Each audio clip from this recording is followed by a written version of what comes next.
Panibagong araw, panibagong umaga na naman. And my name is Joshua Melendres Canibano again. And for today's video ay samahan niyo akong kumain while explaining the 6 disciplines of ergonomics. So, tara, samahan niyo ako.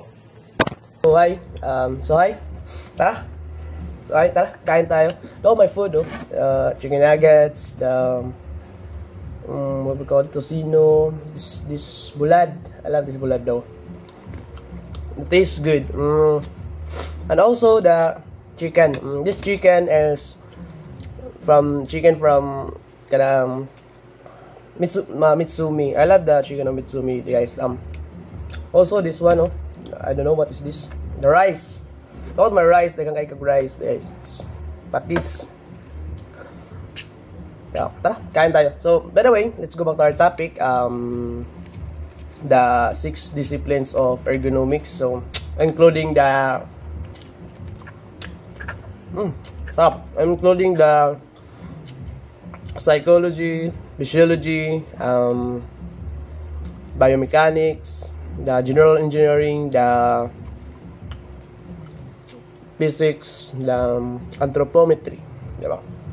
So kanang 6 ergonomics draw from several disciplines to optimize human interactions with system. So the first one I will show, the first one that we'll tackle is the anthropometry. So the anthropometry, mga god, is this involved of measuring human bodies, dimensions to design space and equipment that fit users comfortably. A good example lang anthropometry is the car, di ba? Ang car is saka lang chair sa car, nasa ana ba? Nasa adjuster nga ma-fit niyo kung putot ka, pwede nimo patasan, pwede nimo pabuban, para mas ma-fit sa nag-drive, ang ma-comfortable siya ang nag-drive ba. That is anthropometry. The second one is the biomechanics. So biomechanics, it applies the mechanical principles of to understand how the body moves and respond to physical force, helping the design safe and workplace.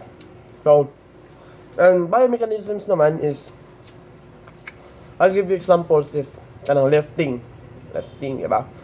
So, para mas makuha nimo, anakay mga techniques para kanang techniques is magamit na nimo para ma-prevent nimo ang mga ma-mitigate nimo ang rest, ma-reduce nimo ang muscle injuries mga ni ana. So, mao na siya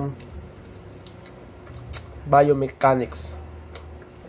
The next one is the psychology. So, psychology, it helps nato to understand the mental processes like perceptions and emotional decisions making. Para ma-improve nimo sa interface sa mga workflow. Mao na siya ang psychology. So, nila ka na explain because I already know naman kung saan, diba? About understanding your mental processes. The next one is physiology. Ito guys, lamig kayo siya. And physiology is, this discipline examines how the body functions under the different conditions, diba? Like noise, sapa, the temperatures. I'll give you an example lang ha.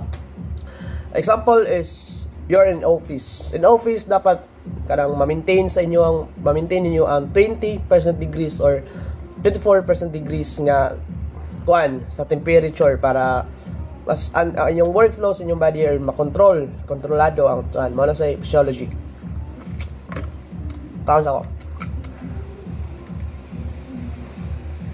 So, next one is the general engineering. So, general engineering, mga klad, is applies as ergonomics. It's because the principle is product designed to ensure compatibility with the human capabilities and limitations, diba?